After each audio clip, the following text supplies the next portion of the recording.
Cooking വിത്ത് രാജി എന്ന എൻ്റെ യൂട്യൂബ് ചാനലിലേക്ക് എല്ലാവർക്കും സ്വാഗതം. ഇന്ന് നമ്മൾ ഉണ്ടാക്കുന്ന വിഭവം ഇഞ്ചിക്കറിയാണ്. അത് ഈ ഇഞ്ചി ഞാൻ തന്നെ നട്ട് വിളവെടുത്ത ഇഞ്ചിയാണ്. അതൊരു 200 ഗ്രാം കാണും.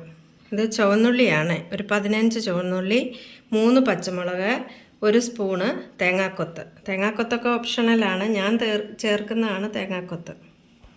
ഇത് തയ്യാറാക്കുന്നതിനായിട്ട് അടുപ്പത്ത് പാത്രം വെച്ച് എണ്ണ ഒഴിച്ച് എണ്ണ ചൂടാക്കുന്നു. ഇത് ഞാൻ നല്ലെണ്ണയാണ് ഉപയോഗിക്കുന്നത്. ഒരു 100 ഗ്രാം നല്ലെണ്ണയുണ്ട്. ഞാൻ ഓരോന്നും സെപ്പറേറ്റ് ആയിട്ടാണ് ഞാൻ ഇത് വറുത്തെടുക്കുന്നത്. നല്ലോണം ഫ്രൈ ചെയ്തെടുക്കണം. ഞാൻ ആദ്യം ഇഞ്ചി ഫ്രൈ ചെയ്യും, പിന്നെ ചുവന്നുള്ളി, മുളക്, തേങ്ങാക്കൊത്ത്, അങ്ങനെ സെപ്പറേറ്റ് ഫ്രൈ ചെയ്തെടുക്കുക ചെയ്യുന്നത്. ഒന്നിച്ചിട്ട് ഫ്രൈ ചെയ്താൽ പല വേവാണ് അതിനുള്ളത്. ഇഞ്ചിയുടെ ഗുണങ്ങൾ അറിയാമല്ലോ. ഇഞ്ചി നല്ലൊരു ആൻറ്റി ഓക്സിഡൻ്റാണ്, വയറിന് വളരെ നല്ലതാണ്. എണ്ണ ചൂടായിട്ടുണ്ട്, നമുക്ക് ഇഞ്ചി ഇട്ട് വഴറ്റിയെടുക്കാം.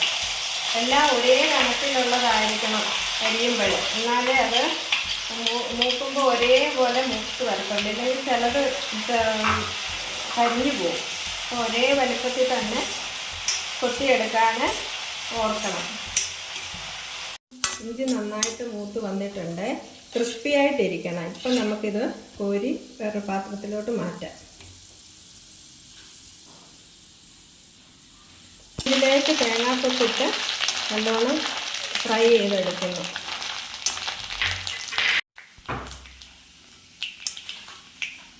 ഇനി നമുക്കിതിനകത്തേക്ക് ചുമന്നുള്ളി ഇടാം.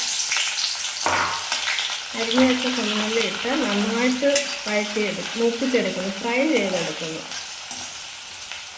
ഇപ്പോഴും ഗോൾഡൻ ബ്രൗൺ ആയിട്ടുണ്ട്. ഇനി നമുക്കിത് കുറച്ച് അങ്ങ് കോരിയെടുക്കാം. കുറച്ചുകൂടെ നേരം ഇട്ട് അതങ്ങ് കരിഞ്ഞു പോകും. ഇതിലേക്ക് പച്ചമുളക് ഇട്ട് വഴറ്റുവാണേ. നമുക്ക് പച്ചമുളക് വറുത്ത് പോരാം. ഇനി നമ്മൾ ഇഞ്ചിക്കറി ഉണ്ടാക്കാനായിട്ട് ഒരു പാത്രം വെച്ചിട്ട് നമ്മൾ നേരത്തെ ഇരുന്ന എണ്ണയിൽ കുറച്ചെടുത്ത് ഒഴിച്ച് കടുക് വറക്കാനായിട്ട് എണ്ണ ഒഴിച്ച് കടുക് ഇടുന്നു. 1 സ്പൂണ് കടുക്, 1 വറ്റൽ മുളക് രണ്ടായിട്ട് കീറിയതൂടെ ഇടുന്നു. ഇട്ട് നന്നായിട്ട് ഇളക്കുന്നു. ഒന്ന് ചൂടാവണം. ഇനി ഇത് ചേർക്കാനുള്ള പൊടികളാണ് ഇവിടെ വെച്ചിരിക്കുന്നത്. 1.5 സ്പൂണ് കാശ്മീരി മുളക് പൊടി, 1 സ്പൂണ് മല്ലിപ്പൊടി, 1/2 സ്പൂണ് ഉലുവാപ്പൊടി, 1/2 സ്പൂണ് കായപ്പൊടി, ഇനി അല്പം മഞ്ഞൾപ്പൊടിയും കൂടെ ചേർക്കണം. പിന്നെ 1 നെല്ലിക്ക വലിപ്പത്തിൽ പുളി പിഴിഞ്ഞ് അതിൻ്റെ കോൺസെൻട്രേറ്റാണ് ഇരിക്കുന്നത്.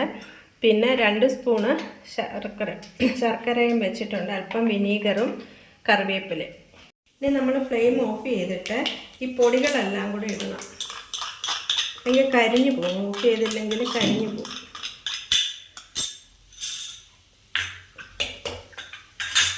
ഉലുവാപ്പൊടി, കായം പിന്നീട് ഇട്ടാൽ മതി. ഇതിട്ടൊന്ന് കഴട്ടുന്നു.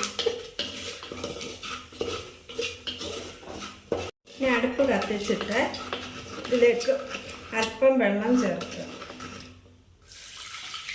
വെള്ളം ചേർത്ത് ഉപ്പും ചേർത്ത് ഇളക്കണം.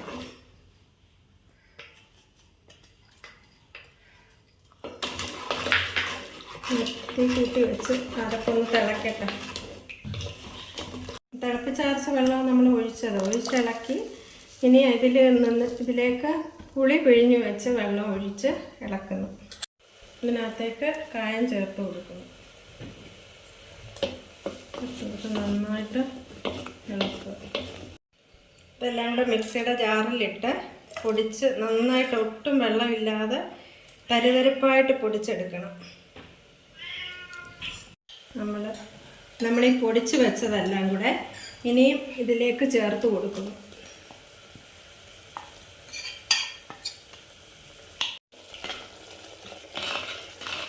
ഇനി ഇതിലേക്ക് ശർക്കര ചേർത്ത് കൊടുക്കുന്നു. ശർക്കര ചേർത്ത് കൊടുത്തിട്ട് നമുക്ക് മധുരം നോക്കാം. ഉപ്പും എല്ലാം ഇഞ്ചിയുടെ ചവർപ്പും എല്ലാം ബാലൻസ് ആവാൻ വേണ്ടിയാണ് ആവശ്യത്തിന് ശർക്കര ചേർത്ത് കൊടുക്കുന്നത്. കറിവേപ്പില ഇടുന്നു. ഇനി എൻ്റെ ടേസ്റ്റ് നമുക്കൊന്ന് നോക്കാം. നല്ല ടേസ്റ്റ് ഉണ്ട്. ഉപ്പും എരിവും മധുരവും എല്ലാം പാകത്തിന്. ഞാനല്പം വിനീഗർ ചേർക്കും. 1 സ്പൂണ് വിനീഗറൂടെ ചേർത്ത് വിനീഗർ ഒന്ന് ചൂടാവണം. ചൂടായതിന് ശേഷം നമുക്ക് ഒന്നുകൂടെ ഇളക്കി ഓഫ് ചെയ്യാം. സ്വാദിഷ്ടമായ ഇഞ്ചിക്കറി റെഡിയായിട്ടുണ്ട്. ഇത് ഇഷ്ടപ്പെട്ടാൽ ഷെയർ ചെയ്യണേ, ലൈക്ക് ചെയ്യണേ, സബ്സ്ക്രൈബ് ചെയ്യണേ. എൻ്റെ എല്ലാ പ്രിയപ്പെട്ട കൂട്ടുകാർക്കും ഹാപ്പി ഓണം.